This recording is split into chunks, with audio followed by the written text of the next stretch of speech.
Another day, another vlog as a Ratek. 5:30 in the morning, nag-start na ako maglakad papunta sa work. Kasi 6 a.m. to 2 p.m. pala ang duty ko today. Every morning duty, mas gusto kong maglakad kasi mag-commute dahil mas matatagalan at lalayo pa ako pag nag-jeep. Malapit lang din naman kasi itong hospital na pinapasukan ko. Nakarating na pala ako ng hospital. Hello guys!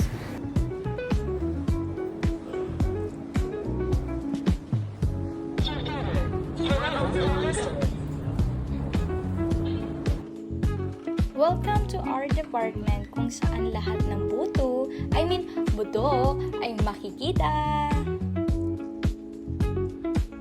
Mammogram duty pala ako today, so samahan niyo akong mag-open ng aking machine.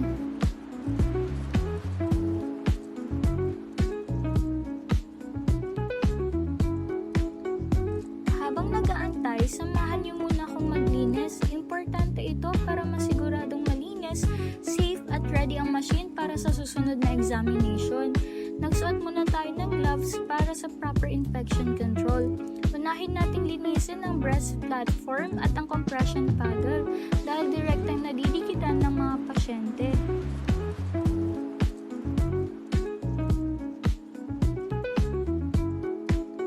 Sunod naman natin pupunasan ang ibang parts ng mammogram machine para masiguradong malinis ang buong area bago natin gamitin.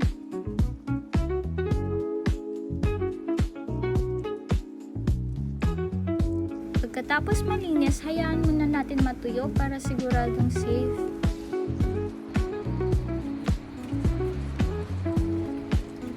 Pagkatapos natin maglinis, mag-phantom test naman tayo. Ang phantom test pala ay bahagi ng quality control para masigurado na malinaw at accurate pa rin ang images na nakukuha ng machine bago ito gamitin sa mga pasyente. Ito ang tinatawag nating mammogram phantom. Parang itong special test object na ginagaya ang breast tissue para ma-check kung maayos ang image quality ng machine.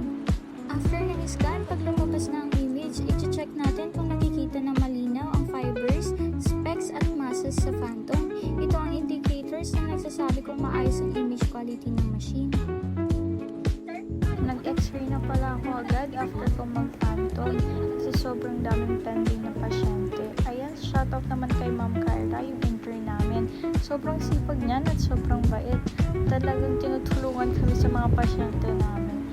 Thank you Ma'am Kyra. Mabilis ang x-ray na lang yung ginagawa namin dahil sobrang daming pasyenteng nag-aantay. Hindi ko na nga nagawang mag-video ng mga ganap namin kanina kasi sobrang daming pasyente at sobrang toxic namin ngayong araw na to. From 6 a.m. to 2 p.m. hindi kami tinigilan ng mga pasyente namin.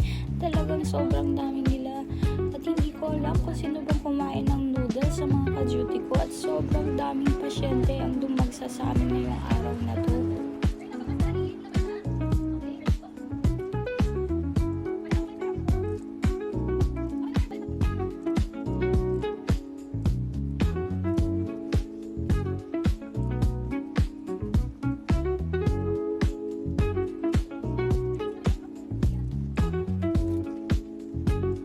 Naka 214 patients pala kami. After duty, lagi pala kaming nag-endorse sa head namin. Pero dahil wala yung chief tech, sa section head na kami nag-endorse dahil uwi-uwi na kaming lahat sa sobrang pagod. Shoutout kay Sir Pao. At ayan na nga guys, tapos na ang duty natin for today. Medyo nakakapagod pero fulfilling pa rin dahil nakatulong tayo sa mga pasyente natin. Ganito talaga ang buhay sa hospital. Minsan busy, minsan pagod, pero worth it kapag alam mo may natulungan ka. Kaya thank you guys for watching. Bye!